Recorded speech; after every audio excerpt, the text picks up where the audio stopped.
আচ্ছা বলুন তো, গরিব কেন সারা জীবন গরিব থেকে যায় আর ধনী কেন আরও ধনী হতে থাকে? এই প্রশ্নের উত্তর অনুসন্ধানে সবার প্রথমে আমার মাথায় এসেছে ওয়ারেন বাফেটের বলা সেই শক্তিশালী উক্তিটি, যদি আপনি রাতে ঘুমের মাঝেও টাকা ইনকাম করতে না পারেন তবে আপনাকে জীবনের শেষ নিঃশ্বাস পর্যন্ত কাজ করে যেতে হবে। নিশ্চয়ই তিনি এটা বলেছেন এমনটা করে দেখিয়েছিলেন বলেই। কিন্তু প্রশ্ন হলো, আমরা সাধারণ মানুষও কি তাদের মতো ঘুমিয়ে ঘুমিয়েই টাকা ইনকাম করতে পারবো?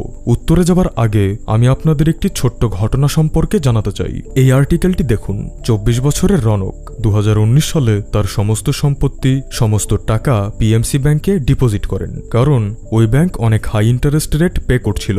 কিন্তু মাত্র 3 দিন পর খবর আসে পিএমসি ব্যাংক 56 বিলিয়নের ফ্রড কমেন্ট করেছে। ফলে আরবিআই পিএমসি ব্যাংকের সমস্ত অ্যাকাউন্ট ফ্রিজ করে দিয়েছে। রনক প্রচণ্ড উদ্বিগ্নতা নিয়ে পরের দিন ব্যাংকে যায় আর দেখে সেখানে অলরেডি 500 থেকে 600 মানুষের ভিড় লেগে রয়েছে, যারা হতাশা নিয়ে আহাজারি করছে, নিজের ভাগ্যকে দোষ দিচ্ছে। এই ঘটনা শুধু রনকের সাথেই নয়, তার মতো আরো 9 লাখ মানুষের সাথে ঘটেছিল, যারা তাদের সমস্ত সম্পত্তি হারিয়ে সর্বশান্ত হয়ে মেন্টালি ব্রেকডাউন হয়ে গিয়েছিল। এমনকি অনেকে তো রনকের মতো সুইসাইড করার চিন্তা পর্যন্ত করে ফেলেছিল। আসলে আমাদের ব্যাংকিং সিস্টেমের এটাই কালো সত্য, যা সম্পর্কে আপনাদের কখনোই বলা হয় না। এই আর্টিকেলটি দেখুন। ডিআইসিজিসি এর অ্যাকর্ডিং আপনি ইন্ডিয়ার একটি ব্যাংকে যত খুশি টাকা রাখুন না কেন, যদি কোনো কারণে সেই ব্যাংক বন্ধ হয় বা ফেল করে, তবে সেখান থেকে আপনি কেবল 5 লাখ টাকাই ফেরত পাবেন। অন্যদিকে এফডিআইসি অনুসারে বাংলাদেশে এই টাকার পরিমাণ 2.5 লাখ। এছাড়াও এক এক দেশে এই টাকার পরিমাণ এক এক রকম হয়ে থাকে। আপনি ব্যাস গুগলে সার্চ করলেই এ বিষয়ে বিস্তারিত জানতে পারবেন। কিন্তু প্রশ্ন হলো, পৃথিবীর সব দেশের ব্যাংকিং সিস্টেমই কি এক? না, পৃথিবীর কিছু দেশে নেগেটিভ ইন্টারেস্ট রেটও চালু করা হয়েছে।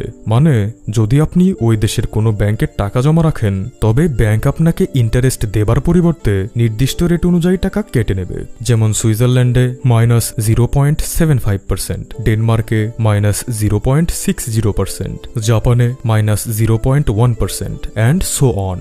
এই কান্ট্রিগুলো এমনটা এই জন্যই করেছে যেন সাধারণ মানুষ সেলফ ডিপেন্ডেন্ট হয় আর সেভিং করার পরিবর্তে এমন সব আইডিয়া খুঁজে বের করে যাতে দেশের অর্থনীতি আরও সমৃদ্ধ হয়। বিষয়টি আরেকটু নিশ্চিতভাবে বললে আপনি দেখবেন পৃথিবীর সমস্ত ধনী ব্যক্তি তাদের টাকার খুবই কম পরিমাণ একটা অংশ ব্যাংকে রাখেন এবং হিউজ পরিমাণ একটি অংশ অ্যাসেট বিল্ডিং এর পেছনে লাগান, যেখানে তারা খুবই অল্প পরিশ্রম করে বা জীবনে একবার পরিশ্রম করে বাকি জীবন পায়ের উপর পা তুলে শুয়ে ঘুমিয়েই বিপুল পরিমাণ টাকা ইনকাম করেন। এছাড়াও একটি চরম অপ্রিয় সত্য হলো, আজ আপনি ব্যাংকে যে 1 লাখ টাকা রাখছেন সেটা কিন্তু কিছু বছর পর আর 1 লাখ থাকবে না। কেন থাকবে না? কারণ টাকার মান সর্বদা কমে যাচ্ছে। আশ্চর্যজনক হলেও সত্যি, 2 বছর আগে ব্যাংকে রাখা আপনার 10 লাখ টাকা আজকে 6,60,000 টাকা হয়ে গেছে, কারণ ডলারের বিপরীতে টাকা প্রায় 34% মূল্য হারিয়েছে বিগত 2 বছরে। 17 মে 2022-এ $1 মূল্য ছিল 87 টাকা। 17 মে 2024-এ $1 মূল্য বেড়ে হয়েছে 117 টাকা। আমি কথাটি আপনাদের আগেও বলেছিলাম, 2000 সালের আগে 1000 টাকা নিয়ে যদি বাজারে যেতেন তবে পুরো বাজারটাই আপনি তুলে নিয়ে আসতে পারতেন। কিন্তু এখন যদি 1000 টাকা নিয়ে বাজারে যান তবে পরিবারের জন্য 2 কেজি গরু কিংবা খাসির মাংসও আনতে পারবেন না। নিজেকে একবার প্রশ্ন করুন, ব্যাংকে টাকা রেখে আজ হয়তো আপনি ধনী, কিন্তু ভবিষ্যতে আজ থেকে 20-30 বছর পর আপনার পরিণতি কি হবে? তো এখন মূল প্রশ্নে আসা যাক। ব্যাংকের থেকেও নিরাপদ এমন কোন কোন ওয়ে রয়েছে যেখানে আপনি টাকা ইনভেস্ট করলে আপনার টাকা নিরাপদও থাকবে, আবার ব্যাংকের থেকেও অনেক বেশি রিটার্নও পাবেন? তো এর উত্তরে আজ এই ভিডিওতে আপনি টাকা দিয়ে টাকা বানানোর এমন 4টি অভিনব উপায় সম্পর্কে জানবেন, যা জানার পর আপনার রিয়াকশন কিছুটা এমন হবে।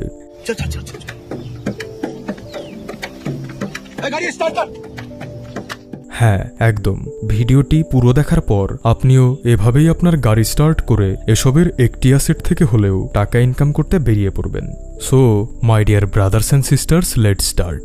Number 4, rental business. অর্থনীতির ভাষায় এই পৃথিবীতে টাকা ইনকামের প্রসেস হচ্ছে 2টা। একটা হলো অ্যাক্টিভ ইনকাম আর একটা হচ্ছে প্যাসিভ ইনকাম। অ্যাক্টিভ ইনকামের মানে হচ্ছে যতক্ষণ আপনি কাজ করবেন ততক্ষণ আপনি টাকা পাবেন, কাজ করবেন না কোনো টাকা আসবে না। যেমন একজন চাকরিজীবী দিনের যে কোনো একটি সময়ে সারা মাস কাজ করার পর সে একটা নির্ধারিত বেতন পায়, আর সে যদি চাকরি না করে তাহলে সে টাকা পাবে না।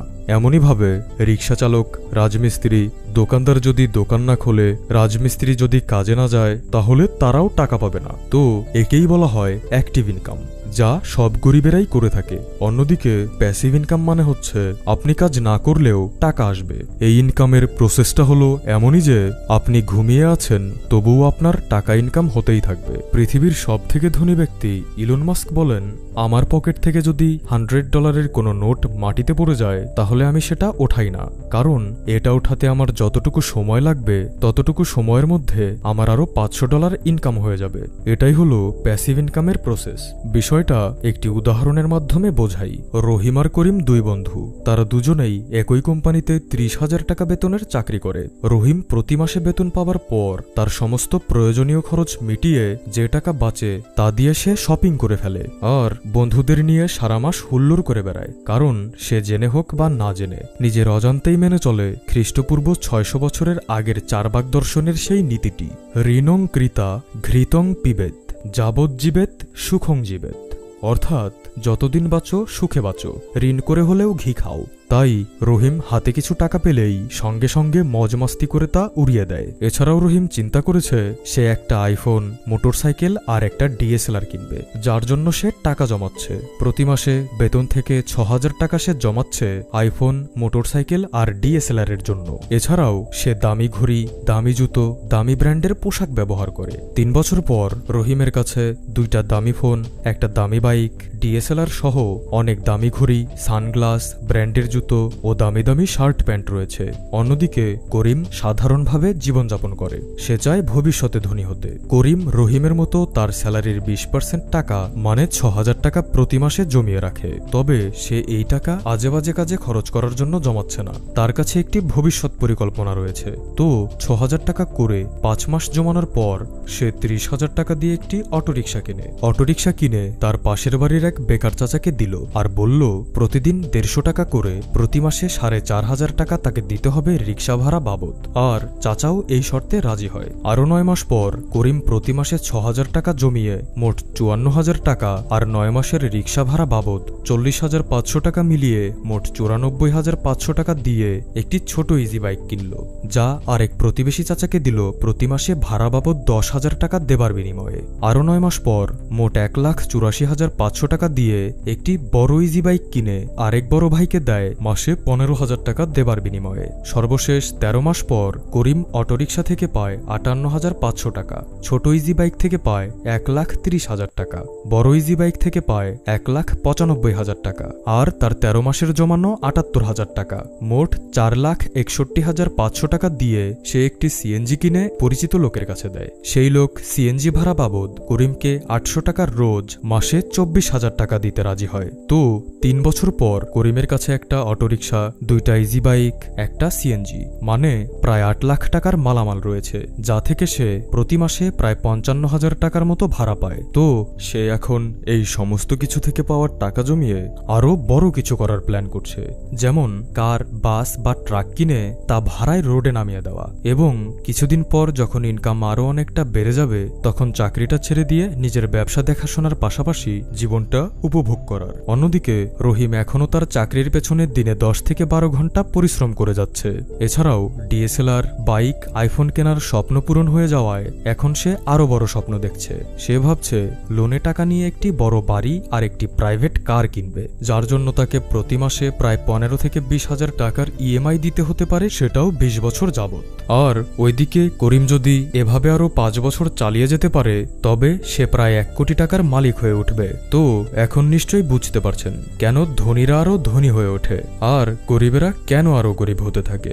আর এর জন্যই বলা হয় পৃথিবীর প্রতিটি মানুষকে যদি আপনি সমানভাবে টাকা ভাগও করে দেন তবে কিছু বছরের মাঝেই সব টাকা আবার ওই রিচ মাইন্ডসেট ধনী লোকেদের কাছেই চলে যাবে। কেন?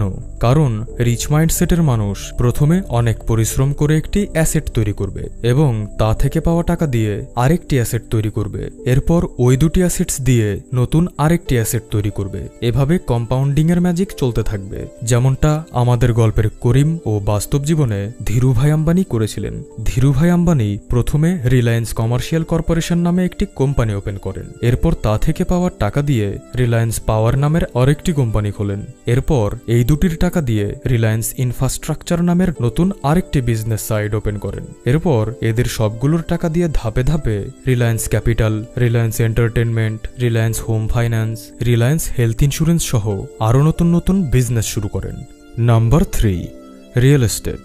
অ্যাসেটস নিয়ে কথা হবে আর সেখানে রিয়েল এস্টেট থাকবে না এমনটা হতেই পারে না। পৃথিবীতে যতজন মিলিয়নার রয়েছেন তাদের প্রায় সিংহভাগই এই রিয়েল এস্টেটকে কেন্দ্র করেই হয়েছেন। কখনো না কখনো ডিনারের সময় খাবার টেবিলে এমন কথা নিশ্চয়ই শুনেছেন, দাদু যদি 3 কেজি মিষ্টির লোভে ওই 3 বিঘা জমি চৌধুরীদের লিখে না দিত তবে আজ আমরা 3 কোটি টাকার মালিক থাকতাম।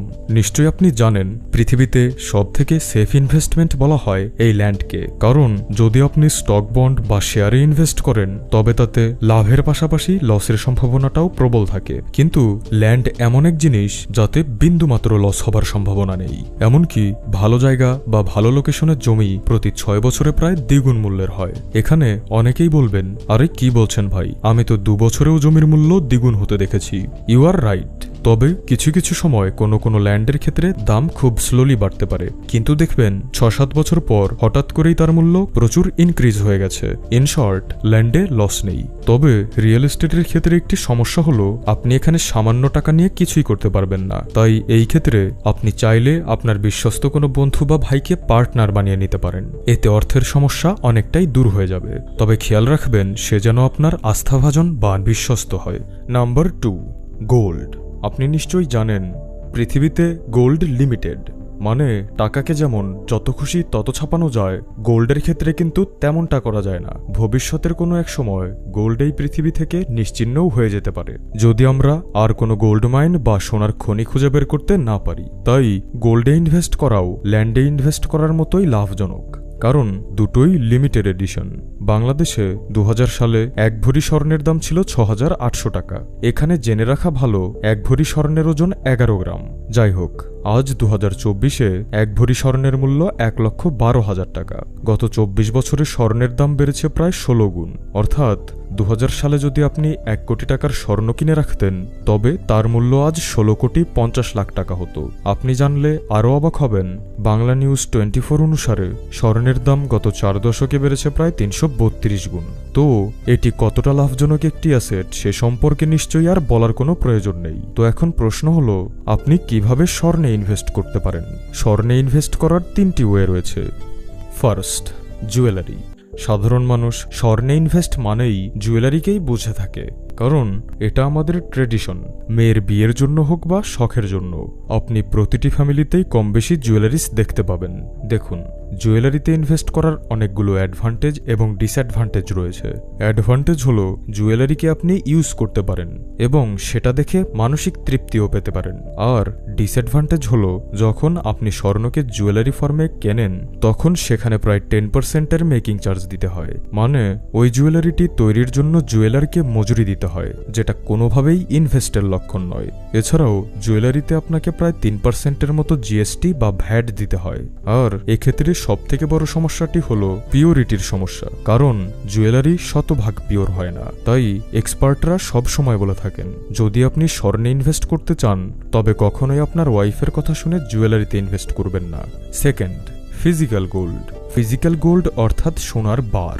সোনার বার গোল্ডে ইনভেস্ট করার জন্য অনেক উপযোগী, কারণ এখানে মেকিং চার্জ নেই আর এটি 100% বা 99.9% পিওর হয়ে থাকে। আর এটি হলমার্কের সাথেও আসে, তবে এখানেও আপনাকে প্রায় 3%-এর মতো জিএসটি বা ভ্যাট দিতে হয়। Third, digital gold.